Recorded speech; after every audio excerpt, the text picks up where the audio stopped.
This is Mindy McIntosh Shutter, and I'm going to show you how to pollinate a Gerbera.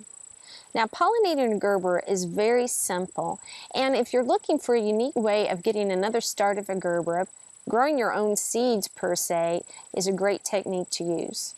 Now, pollinating Gerbera is very simple and will require at least one plant that has at least 2 blooms on it. What you're going to need to do is you're going to need to remove one bloom down at the crown level, and then you will turn that bloom on top of the remaining bloom that is still attached to the plant. Now you're going to rub the 2 flowers together, and you're going to repeat this process several times throughout a week. The next step of the process is the waiting part, and what you're going to need to do is you're going to need to leave that remaining bloom that is still attached to the plant alone until it's ready to be deadheaded.